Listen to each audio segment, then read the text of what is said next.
Vamos nessa então, gente, porque um dia após informar a desistência da criação do Renda Brasil, o presidente Jair Bolsonaro autorizou o senador Márcio Bittar a tentar aprovar o substituto do Bolsa Família.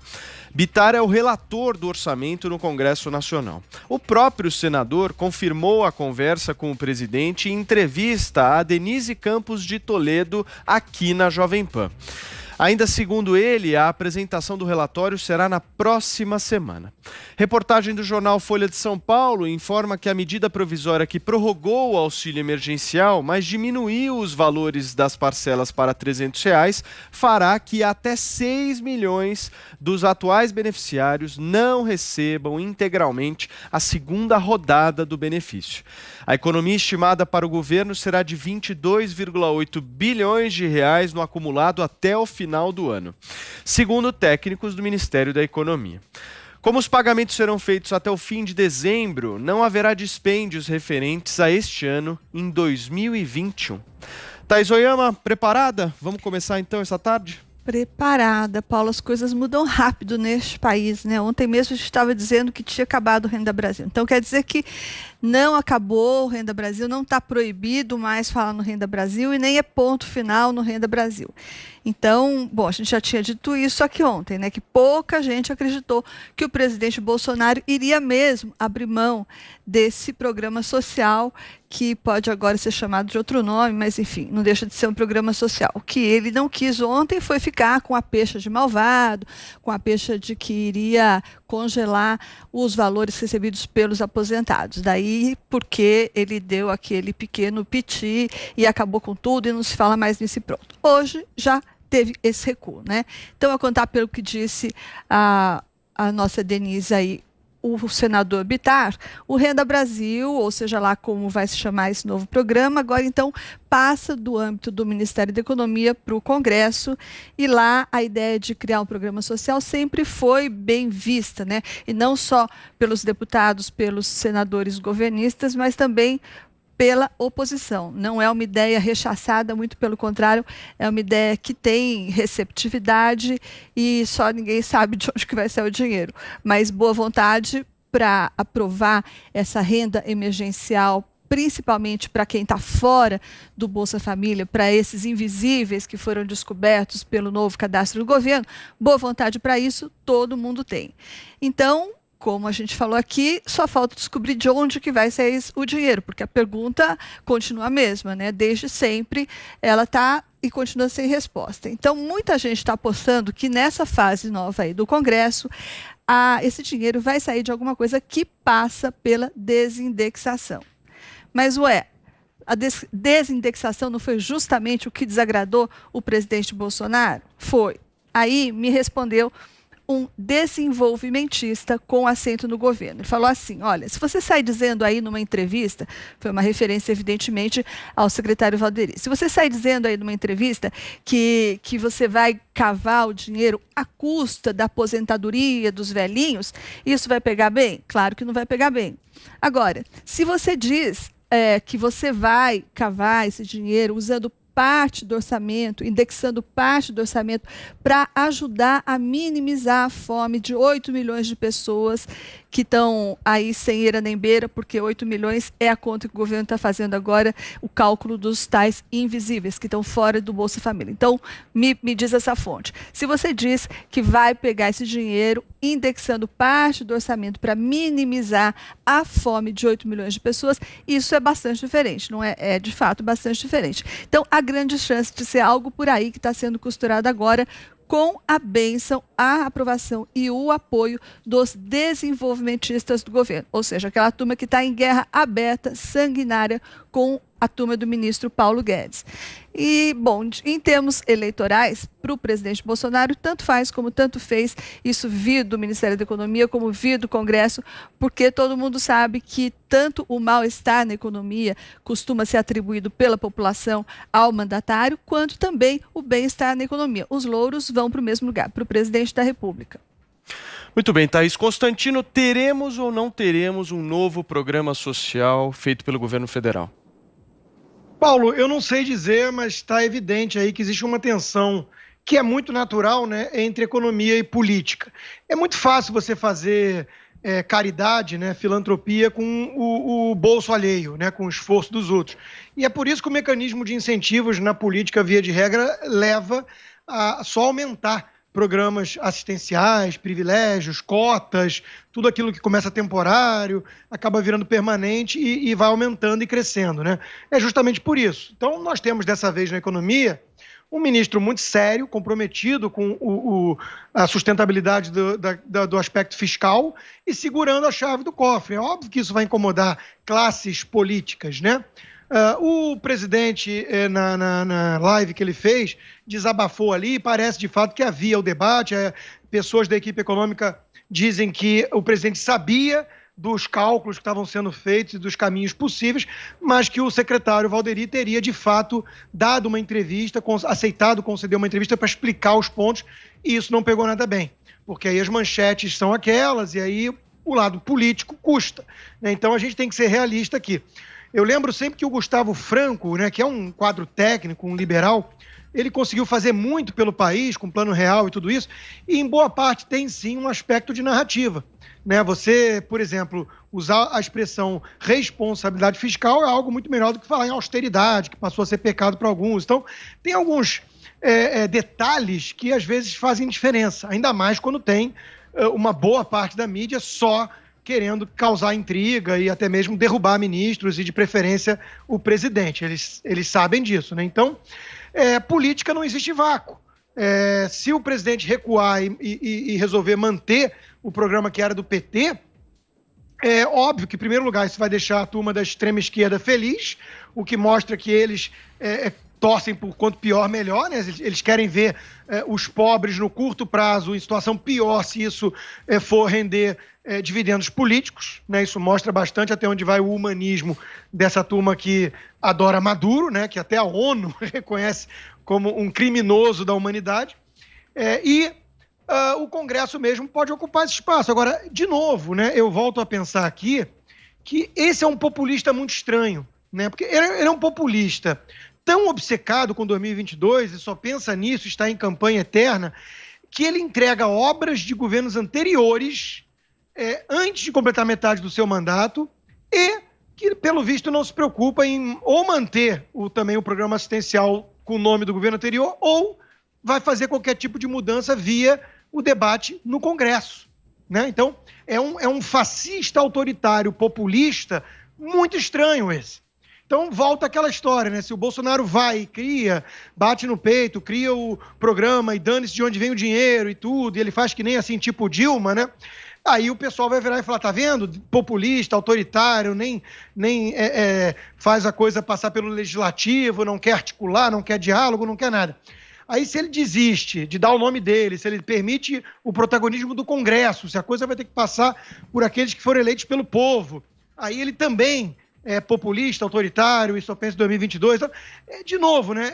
É complicado. Qualquer coisa que aconteça nesse governo, para certa turma da imprensa, cara, ele perde, coroa, a turma ganha. São os mesmos jornalistas que a gente está vendo hoje aí, parece até uma coisa coordenada, tipo de gado, né? Ou então vassalos do PCC, elogiando a China nessa pandemia. Eu já vi pelo menos um da Folha e um do Globo, elogiando bastante a postura da ditadura chinesa em relação à pandemia. Então é isso, né? O presidente que precisa passar pelo Congresso mudanças num programa assistencial é o tal fascista autoritário populista. Já a ditadura chinesa é que deve ser o grande ícone aí realmente do mundo livre. Josias, você. O presidente Bolsonaro criou uma armadilha para si mesmo.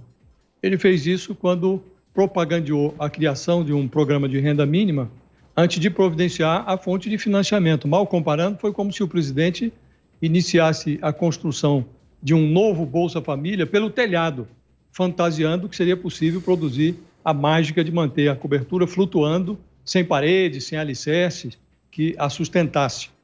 Chega um momento em que a verdade orçamentária se impõe. Nessa hora, a conveniência política ela é confrontada com a lógica fiscal. A gestão do presidente Bolsonaro está vivendo esse difícil momento de transição entre uma temporada de gastos frouxos da emergência sanitária e a retomada da política de cintos apertados. Nem as almas mais ingênuas imaginaram que um presidente que viu a sua popularidade subir com o efeito do socorro aos brasileiros pobres chegaria até o Natal sem articular a criação de um substituto qualquer para o auxílio emergencial. Um dia depois de decretar a morte do Renda Brasil, o presidente autoriza o relator do orçamento da União de 2021, o senador Márcio Bittar, a providenciar um novo Bolsa Família, arranjar um espaço no orçamento para acomodar esse programa. Como o nome indica, o auxílio emergencial decorre de uma emergência. O Brasil teve de fazer gastos extraordinários para acudir pessoas cuja vulnerabilidade foi acentuada pela pandemia. Essa despesa extra foi financiada pelo público. Um ajuste de contas, além de desejável, é inevitável. Eternizar essa emergência sem definir o fundo seria como reconhecer que o maior déficit não está nas arcas do Tesouro, mas entre as orelhas dos governantes. O governo começou a desmamar os brasileiros que recebem o Vale Corona. Ele fez isso quando reduziu essas últimas parcelas do socorro de R$600 para R$300. Acentuou o movimento ao impor regras mais restritivas. Devem excluir aí até 6 milhões de pessoas do rol de beneficiários desses que receberão até dezembro. Resta agora saber se será possível incluir o Bolsonaro nesse desmame. A emergência social brasileira é grande. Uma política social bem estruturada, ela será sempre bem-vinda. Mas até aqui o que se viu foi um presidente tentando desenvolver, em cima do joelho, uma gambiarra eleitoral.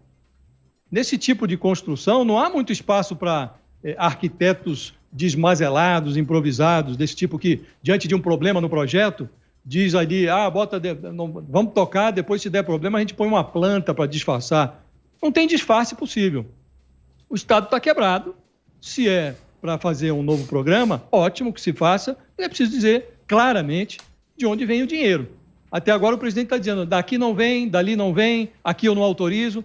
É preciso que ele diga é preciso que ele autorize alguma coisa que seja compatível com os ditames, com a política do seu Ministério da Economia. Constantino. Não, é só porque foi até bom o Josias ter me lembrado, né, dessa que você mesmo leu na introdução, dos 6 milhões que não vamos receber mais já a extensão do auxílio por conta do rigor mais rigoroso, critério mais rigoroso do governo, né? Isso novamente é muito estranho para um populista, né? Quer dizer, é um populista muito estranho. É um populista que aperta o torniquete e reduz, dando mais rigor ao critério para evitar, inclusive, fraudes, tudo, e diminuindo o número de gente que recebe o benefício. E aí fica a turma da imprensa do contra, que faz narrativa e não análise, falando que toda a alta da popularidade do presidente e a queda da rejeição se deve a isso. E é pura narrativa, não tem nada de científico, né, nessa constatação. É uma narrativa ideológica partidária de quem não quer enxergar a realidade porque vive numa bolha, né? Então, o problema é que fora da bolha as pessoas já começam a perceber e se mexer, né? Nós já vimos aí o governador de São Paulo elogiando o Pazuello, né, para dar bug geral na lacroche. Governador de São Paulo, João Dória, elogiando o Pazuello, que todos os governadores têm elogiado, diga-se de passagem, né? Nós vimos a Viviane Sena, os outros alinhados aí à visão progressista de educação e tudo, né, dizendo para abrir logo as escolas, em vez de manter aí a narrativa de quarentena eterna até vacina, seita da terra parada. E nós vimos um dos antagonistas, gravando um vídeo chamando o presidente de imbecil. Aliás, falando, acho que diante de um espelho, talvez, que o pior imbecil é aquele que acredita nas suas imbecilidades, dizendo que ninguém falou que existia uma divisão entre saúde e economia, que todos se preocuparam com a economia desde o início, que o presidente não estava nada certo e está se vangloriando disso.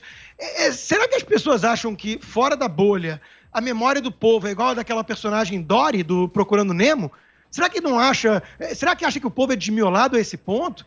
De não lembrar que Rodrigo Maia, o próprio Dória, até Ronaldo Caiado embarcaram nessa narrativa demagógica, fique em casa, saúde primeiro, vida, depois a gente pensa em economia, isso fica para depois. Será que acham que as pessoas vão esquecer disso? Então, a alta de popularidade do presidente não é só esse fator de auxílio, não. Isso é narrativa de torcedor que não faz análise. E digo só uma coisa, tá? esse pessoal vai ter que rebolar muito quando a popularidade continuar em alta e não tiver mais isso, porque o governo mesmo está fechando, né, torneiras. Que populista estranho. Veja, é um governo que está debatendo de forma transparente entre o seu ministro, sua equipe e o presidente e ministros, né, como fazer com 30 milhões de pessoas invisíveis que descobriram por conta da pandemia, num esforço homérico, que, aliás, a turma da extrema esquerda, PSOL e companhia, ficava fazendo o hashtag paga logo. As pessoas também têm memória para isso. Paga logo. E hoje em dia tem fraude, tem um monte de coisa que não dá para pagar logo 50 milhões de pessoas no Brasil da informalidade. É preciso ter critério, é preciso fazer com calma. Ao mesmo tempo, tem uma pressão de uma pandemia. Então, são dilemas naturais. O povo lá fora percebe o seguinte: tem uma jornalista muito estimada por alguns aí, né, que comparou o governo com uma pelada. Se fosse futebol, seria uma pelada de várzea.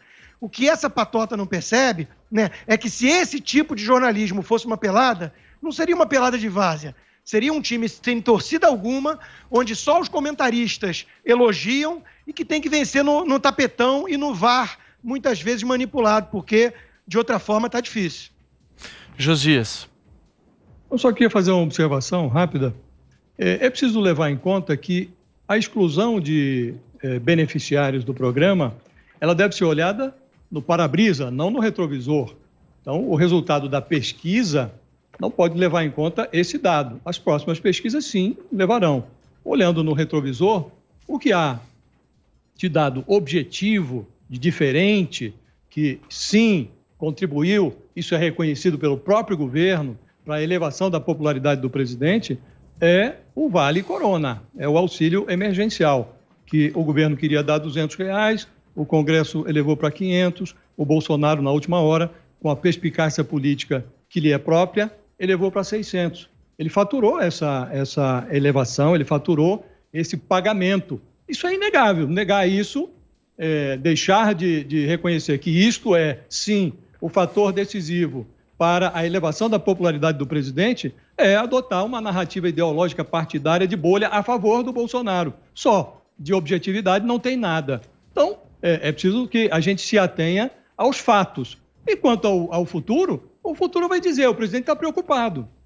Evidentemente, o povo pode ter se encantado com o Bolsonaro, por que não?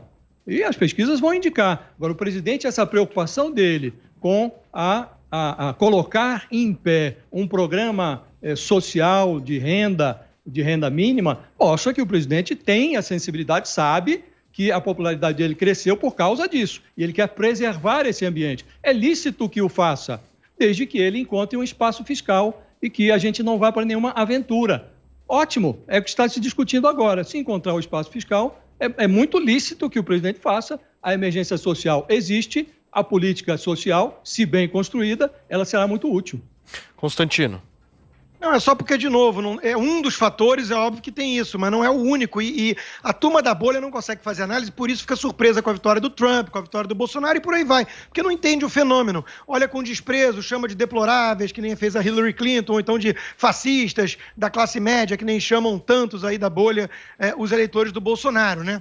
Então é não entender. Veja, há uma perseguição clara da mídia, houve um uso populista, oportunista e inaceitável de certos governadores adversários do presidente nessa pandemia, né? A turma toda do hashtag Fica em Casa, eu sou a ciência e tudo mais. Isso tudo pegou muito mal. Então o voucher, Corona Voucher, é um dos fatores. Falar que é um fato que se deve a isso, que é o fator definitivo, isso é pura narrativa. Agora, tem gente que confunde torcida com fato. Né, eu repito aqui, né, as qualidades que o Lula tinha, né, a capacidade de liderança, autoridade, coragem, visão e etc. Essa era a expectativa que o Josias tinha com Lula. Né, então isso aí, me desculpa, não é fato nem aqui nem na China. Josias. O Constantino, acho que leu pouco as coisas que eu escrevi, ele tem que ler mais. Mas é bom que tenha começado a ler. Olha, o contrário do anti-bolsonarismo primário é o pró-bolsonarismo inocente, que aceita todas as presunções do presidente Bolsonaro a seu próprio respeito. Em matéria de política sanitária, isso inclui concordar que o Bolsonaro foi um gênio na administração da crise sanitária, da pandemia. Não, ele só não foi um oportunista, um presidente que queria... Você quer falar, Constantino? Espera aí, Constantino. Encerra. Só um minuto, Constantino. Eu vou te passar a palavra. Encerra, Josias, por favor. É um presidente que queria abrir tudo. Ele queria baixar um decreto abrindo tudo. No início da pandemia. Imagina quantos mortos nós não teríamos agora. Então, essa é a genialidade do presidente. Mas... algumas pessoas consideram que o Bolsonaro tem uma missão no mundo de inspiração divina e, portanto, indiscutível. Muitos pseudo-analistas cultivam os seus mitos de excepcionalidade. Mas é inédito na história essa pretensão do bolsonarismo de considerar o Bolsonaro uma potência moral, sanitária, que está acima de qualquer suspeita, que não deve contas a ninguém, a não ser a sua própria noção de superioridade. Vai lá, Rodrigo. Não, olha só, eu tenho muita experiência em tentar debater com esquerdistas, mas é sempre impossível, porque eu até hoje não conheci um esquerdista, tipo Josias, que não usa espantalho no debate. Né? Se ele acha que na frente dele tem alguém que considera o Bolsonaro um mito, um messias, salvador e acima do erro e do mal, ele está conversando com alguma outra pessoa. Eu não sei quem é essa pessoa. Né? Agora, o presidente Bolsonaro errou, inclusive, aliás, eu denunciei várias vezes a postura dele no meio da pandemia como inadequada. Várias vezes no programa, no Jornal da Manhã. A única coisa que eu acho ainda pior é a postura de certos pseudo-jornalistas que acham que falavam em nome da ciência usando a OMS como referência.